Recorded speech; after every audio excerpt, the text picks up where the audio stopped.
You're watching Total Maine. Hey there, welcome back to Total Maine. For the first time in 2026, we are in the arena with our panel of experts. State legislature getting back to work in the last week. Hundreds of bills to consider.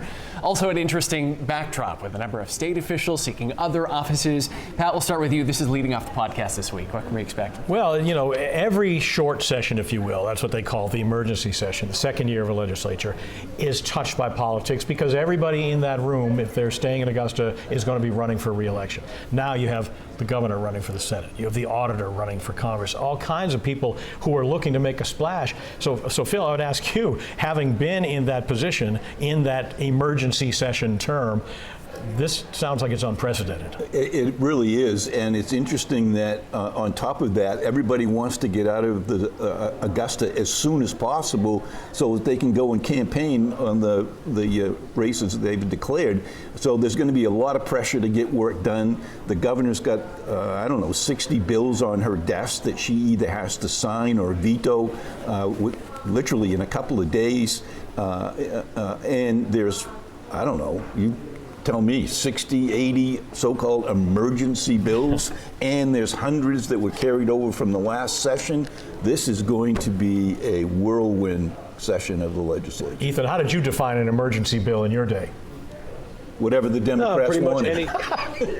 Any title I put in, I declared as an emergency bill for sure. Look, I actually had some emergency bills that didn't get through. They're pretty discriminate on the emergency bills. I mean, there's a lot more that gets submitted to the Legislative Council. The difference is anybody can submit a bill in the first session, not to get too wonky, but in the second session, you have to go to Legislative Council, which is made up of all the leadership, and you have to get a majority of that body to let the bill in. So it does become much more difficult. But I do think the dynamics of this session in terms of some of the problems they're dealing with in terms of healthcare costs going through the roof, AI, tribal sovereignty, all of those very volatile issues in terms of, income inequality, taxing the wealthy.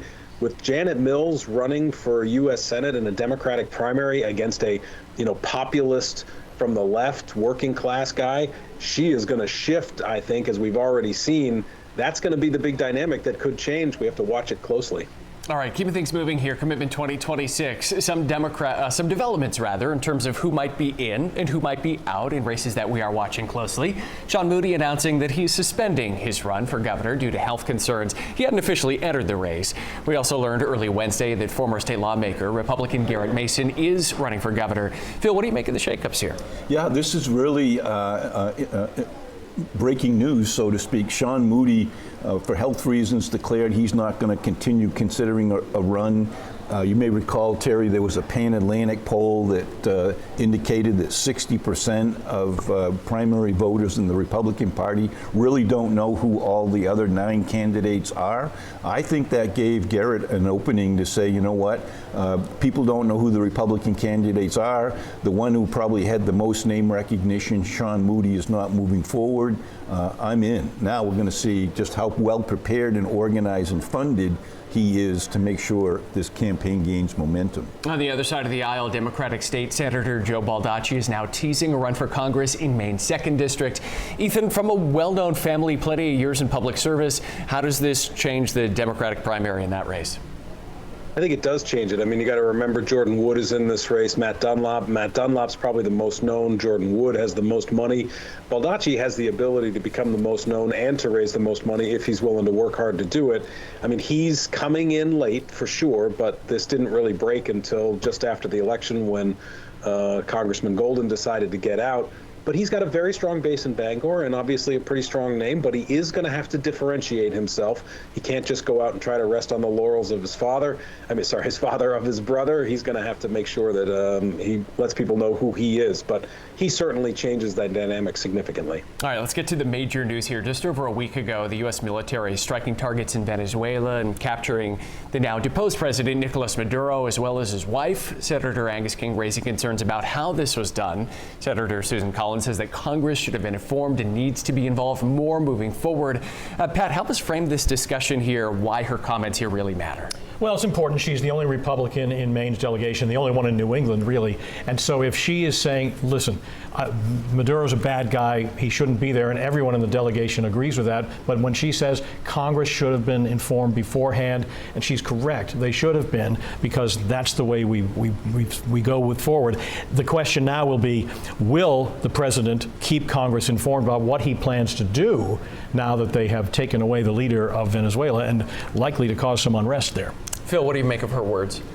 She's absolutely right. I understand why the administration didn't share with Congress their plans, because it was an ongoing situational, moment-by-moment decision when to activate the military to arrest a indicted narco-terrorist. We didn't overthrow a government. We arrested someone who was indicted, and I think that's the distinction for today. But to Senator Collins' point, Congress needs to be involved with how we're going to implement the successful transition of Venezuela back to its once glorious days as a democracy. Ethan, any big takeaways from the congressional delegation's response to the U.S. military action in Venezuela? No, I mean, I think it's pretty standard. Everybody, pretty much is saying that what happened here, they should have been notified. The comments have gone from, much stronger, recognizing how illegal this is, immoral, misguided, all of that. I think we're hearing that from members of Congress all across the country, and that's a good thing. And, Senator Collins did the same thing she always does, which is to say, well, I think he's a bad guy, but on the other hand, we should have done this or should have done that, or maybe this. And, she had a chance to stop Donald Trump from doing this without informing Congress. A few weeks ago on a vote, she didn't vote that way. She gave him whatever authority he felt like he needed, or just actually didn't give him any authority. He just took the authority, and she didn't try to limit it. So, it's really on her shoulders to show some leadership, as always. All right, much more to come on the podcast this week, including the controversy over Gateway Community Services. Make sure that you're listening. You can visit our website if you want to watch the podcast, WMTW.com. You can watch it on YouTube or take it along with you. Listen wherever you get your podcasts.